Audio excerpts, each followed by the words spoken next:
God put me in a very interesting spot in life where he made hell my teacher. He made hell my teacher. And a lot of people don't understand that. So I'm trying to give people a different thought process of life where failure, hell, disappointment, discomfort is a great learning tool. And many people don't understand that. And a lot of people won't even understand this interview when we get done with it. But it's these few moments in life that you have. Like for me, I always talk about it. Rocky 1, round 14. That 2 minute and 13-second clip of Rocky getting up when Apollo knocked him down. That one clip, when I was going through a very bad time in my life, I saw what I wanted to be. And it wasn't a guy that won. It wasn't a guy that won everything he did. It was a guy that kept getting up after being knocked down.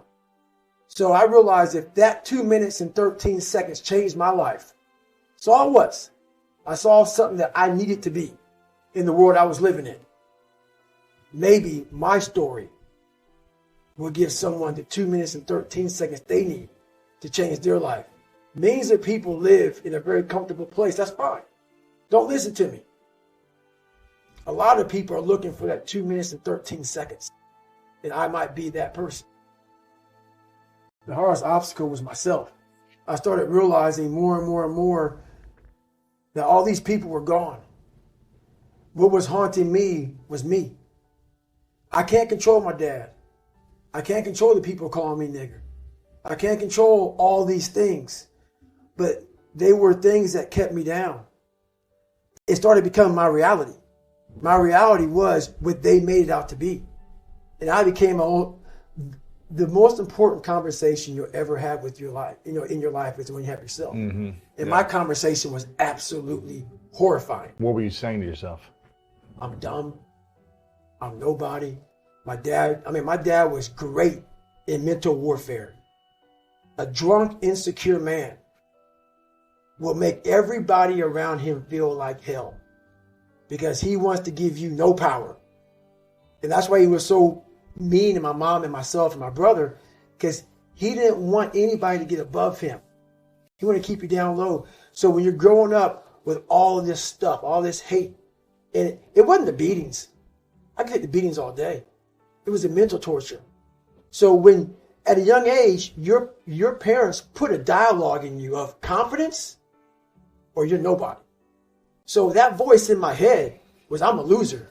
And then it was confirmed when I got in school, and in third grade, I was falling behind. They want to put me in a special school, with kids who can't learn.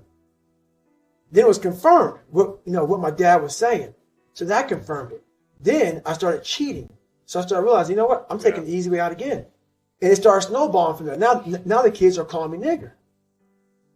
But it wasn't all the kids. So what happens is you start to get this picture that everybody hates you. Because your reality becomes so big that you can't see the clear picture. And that's when it became toxic. And that is where I became my worst enemy. The greatest lesson she ever taught me is a lesson that she doesn't know how much she taught me because she wasn't much in a teaching mode. My dad took her soul. But what I did as a young kid is I observed everybody. I wasn't really smart in the books, but I was real smart when it came to life. And I was able to sit back and watch her mistakes. I was able to see how she struggled through life and how I don't want to struggle through life. And I was able to see she never picked me up. The biggest thing she did for me, and this is honest to God truth, and she doesn't even know she did it. When I would bust my ass, when I would fail, when I was at the bottom of the sewer, she never picked me up. She never gave me that cookie and said, hey, son, it's going to be okay. Yeah. She didn't have time for that. And sometimes she gets upset when I talk about my past because it paints her out to be not the best mom. If I had any kind of mom in that kind of environment, I would have never made it. Because she forced me, for every reason, she forced me to, you better figure this out or you're going to be a statistic. And this is something that she didn't sit down and tell me. I realized this. This is the world that is in front of me. And what most people do is they see this world and they look at it as an excuse to get out of it. I started looking at it as this is the ultimate training ground for the rest of my life. I have all these valuable lessons, because if you look out in the world right now today, it's not a nice place. But I'm very prepared for it. I'm prepared for it. I'm prepared for all the failure coming my way. I'm prepared for everything my way. And that's the biggest lesson that she taught me by not teaching me. By never saying it's going to be okay. Yeah. Matter of fact, she told me the exact opposite. Life sucks. That's what she knew. And it was the truth. And so I saw that. And so I started at that point in my life. I have a lot more failures, as you see in that book. But I started down the road of, instead of the path of, least resistance, I started choosing the path of most resistance to prepare myself for the journey that was coming my way. Everybody that hears me speak, they want to go straight to recovery. Work out first. Work out first. Before you talk to me about recovery, work out first. We are always looking for, like whenever I talk to people, people take my words and they put it in a way to where they want to feel comfortable. This guy, they want to put you in a box. They want to put a title on you. No, you're putting a title on me to make yourself feel better about yourself. If you read this book of mine, you see where I came from. This person was not built. This person was not made by God.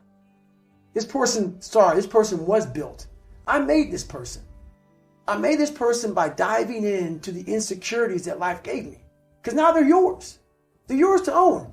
If you're not smart, call yourself dumb. It's okay.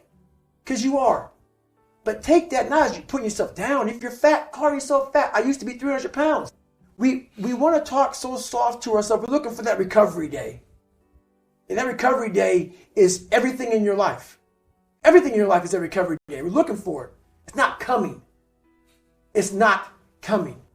Get over that recovery day. And that's the mentality I took with me.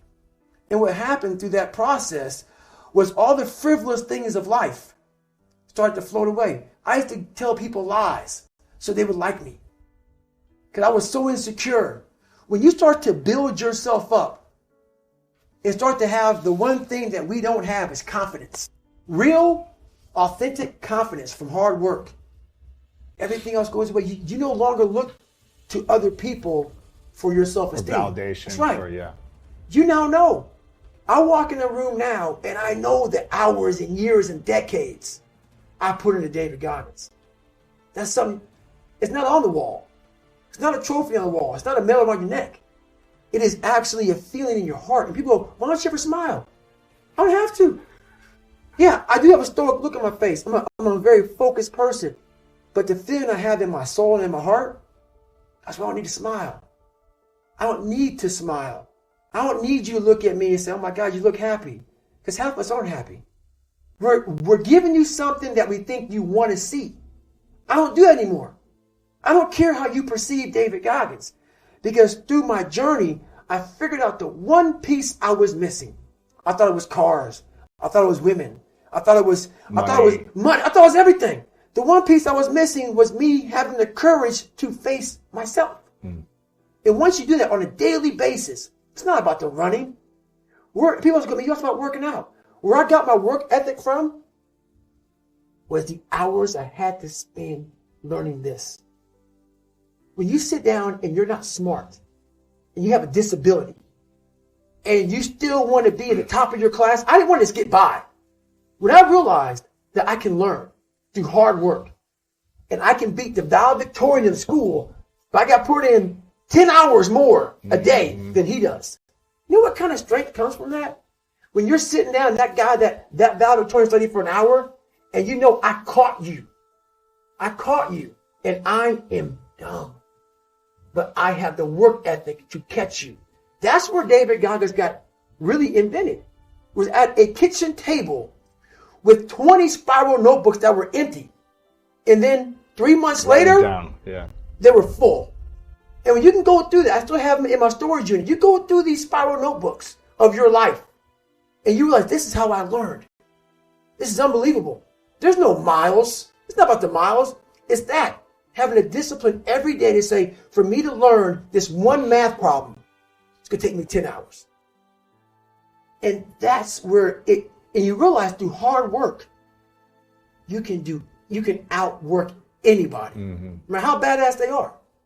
But that's the part people don't want to dive into.